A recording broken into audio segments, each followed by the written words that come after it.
history. And one thing is for sure, when a hero dies, it is not a loss, but the dawn of a new era. You think you won? No. We, the people of the Philippines, won and will win. Sugod ba ka mo nga kung hubaron kini sa Binisaya? Rodrigo Roa Duterte o sa katao inyong i-arestar gidako, pwede ninyo siyang patsyon. Magtimanti kining akong isulti kaninyo. Mamatay siya nga bayani. Ang iyang kasaysayan magpabilin o mamahimong kaparte sa pahina sa kasaysayan sa Pilipinas. Ang iyang gugma sa nasod kung walay as nga pagserbisyo sa katawhan, dili matabunan sa umaabot ng mga adlaw. Kani magpabilin sa kasing-kasing sa matag Pilipino. Siya mamahimong simbolo sa pagsukol o paglaom sa katawhan. Kani mga minoriya na nagsigig gunit ang ilang ambisyon, puro ragit ka na ila, wala kay labot ni anak, kaya nagtuo sila, nga mulampo sila sa ilang mga political na ambisyon o ilang kaugalingon agenda.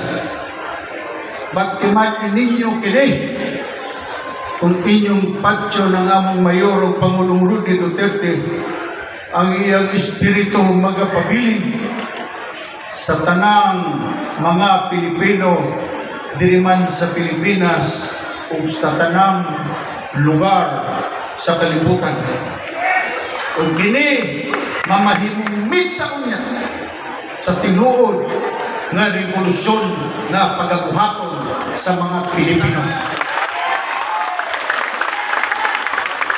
Ganun atong gobyerno karon, wag yun magpakabana sa ilang dakong kaulaw nga ginahimo kanatong tanan. Kani si BBM mahulog kini sa kasaysayan sa atong nasod nga usa ka papet makaluluoy nga sumusunod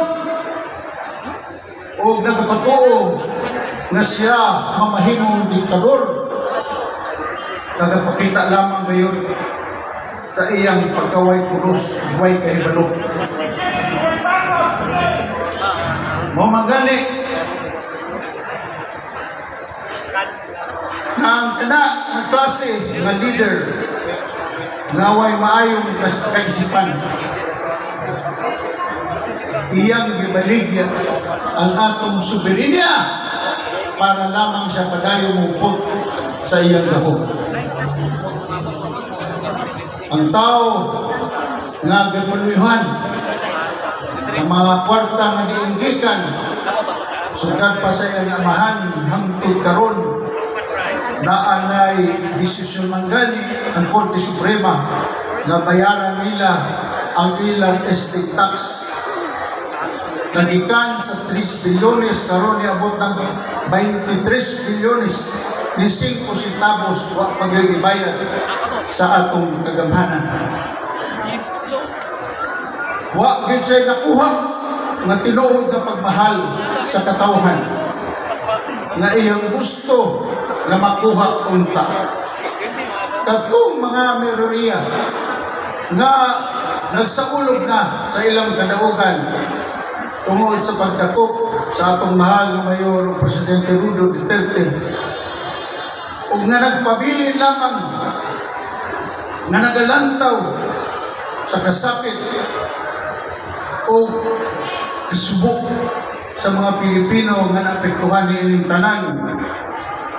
Bisan pa sa pagdagmal sa atong soberenya kung sa atong mga importante nga suliran nga wala kayo pasulbad apan igura nga moingon mirisi si Mayor Duterte may nung tumakoy po nito para praise kaning mga human rights. They're talking about human rights.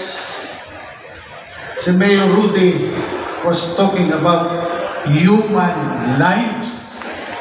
Ang kinabuhi sa katauhan. Magsulti sila, kaluoy sa mga nangamatay. Unsa nito mga nabiktima nga naguba ng ilang taon-taon tungkol sa druga. Wa pa po sila katungod. Di ba po sila ngayon na protektahan? Ganiman o ang inyong pagtuo matandi ninyo ang epekto ninyong gihimo sa tanan nga nahimo ni President Rudy. Grabe na po ninyo nabuang na po. Grabe ang gihimo ni Mayor Duterte. Siya lang ang Pangulong Nasod na bisan pa sa pagbiya sa iyang pangatungdanan. He is the most popular o ang iyong performance trust rating di mausap 91% supported him. Umang gani